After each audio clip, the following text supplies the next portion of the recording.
Assalamu alaikum wa rahmatullahi wa barakatuh. ‘Yan uwa masu daraja masu albarka. A duk lokacin da muka fito muke gaya muku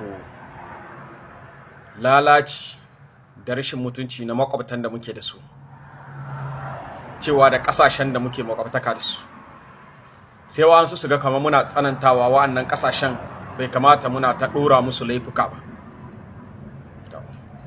Yanzu wannan ƙasungumin ɗan ta'addan da Nijar ta kama, zan kafe muku foton shi a nan tare da Minister de Defense na ƙasan Algeria,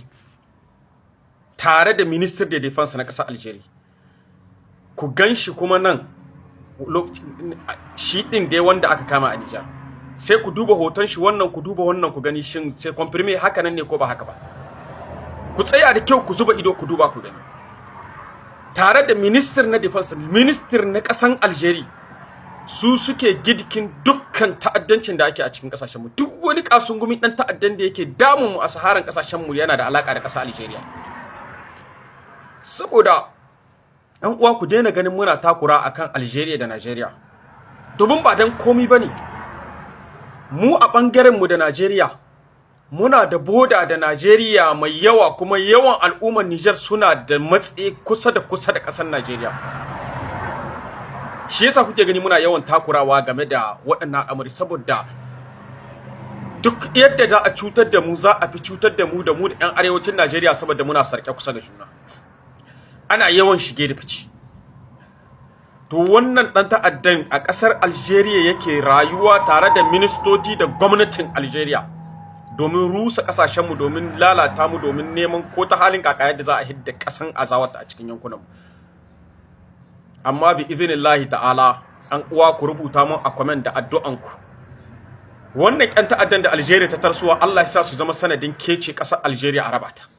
Yanda take neman muni da masifa wa mu, to ubangiji Allah shi hada ta da shi. Domin wannan ɗan ta'addan fa ministoci ne, minister guda ne na defense na tsaro na ƙasar Algeria yake tare da shi. Su suke gaya masa, su suke bashi, su suke musu dukkan gudunmawa na ta'addancin da ake mana. Ta watsa jirgin kasar Mali, drone na kasar Mali, ba hujja ba dalili, kuma ba ya dan ya shiga cikin kasar ta ba, domin ta dauki wannan tanzawa tankin wannan yankin na Mali da yake nan iyakar, ta dauke shi a matsayin kasar ta, domin ɗan ta'addan da suke wurin ba ta so a san su, a gansu, ai kapciran su, balle a kashe su.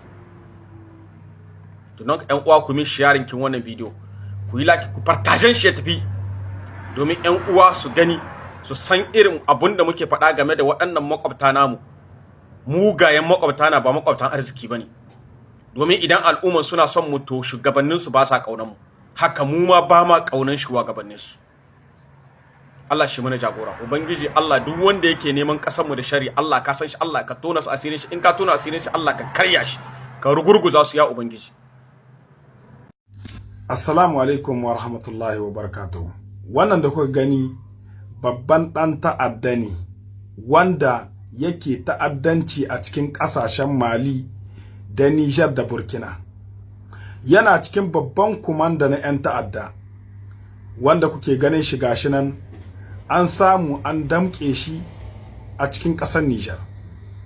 Alhamdulillahi, muna ma wannan shugabanni namu fata na alkhairi. Kuna ganin shi anan inda yake tare da ministan na baƙi na ƙasar Algeria. Ƙasar Algeria ita ce take hwake 'yan ta'addan da suke gallaza ma ƙasar Nijar da Mali, take ba su mahuka a cikin ƙasarta. Cikin satin da ya wuce, Algeria ta haito ta yi magana da cewa ta halbike wani drone na Mali da ya shiga cikin ƙasarta wajen kilo 2.5, ya shiga cikin ƙasarta territory ƙitta, shi yasa ta halbe wannan drone.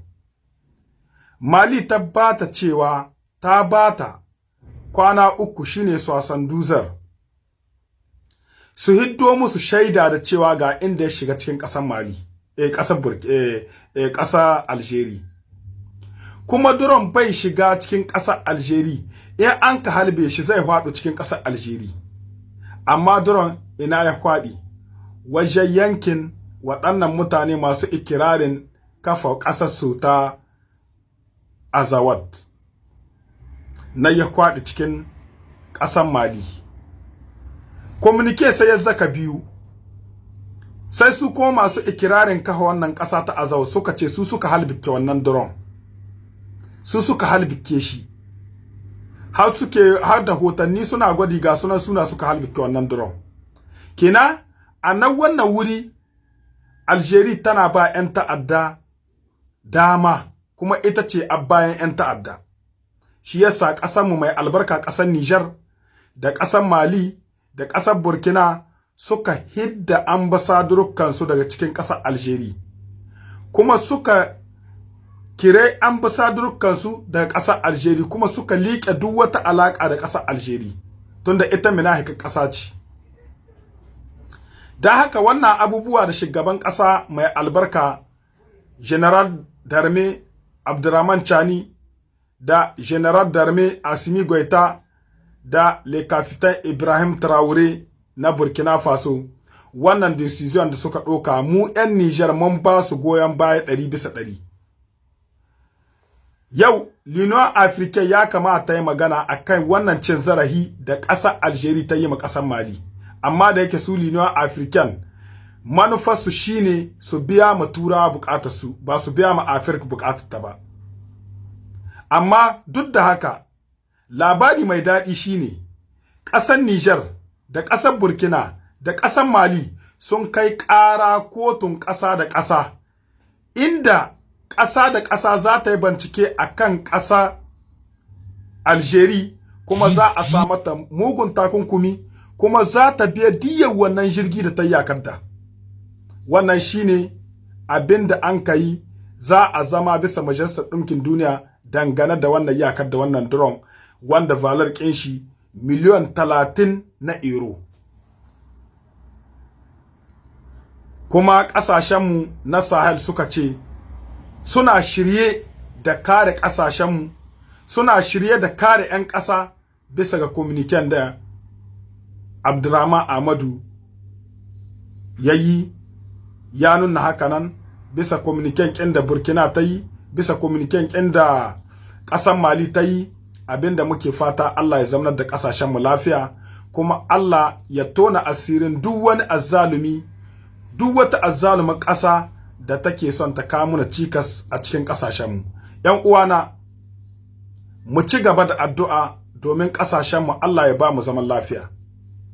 Wannan ƙasashe namu na Sahel sun zama ciwon ido, sun zama ƙadangaren bakin tulu ga ƙasashe na yamma da sauran ƙasashen da muke tare da su wanda suke iyakokinmu da su a wasu ƙasashe na Larabawa saboda wannan ƙasashe su yi kara da tsaki domin su kare 'yan ƙasarsu domin su ƙwato incin ƙasashenmu na Afirka. Allah ya ba mu zaman lafiya, Allah ya ɗauka daraja IAS da 'yan ƙasashen IAS baki ɗaya. Allah ya ba mu zaman lafiya. La patrie ou la mort, nous vaincrons, Inch'Allah.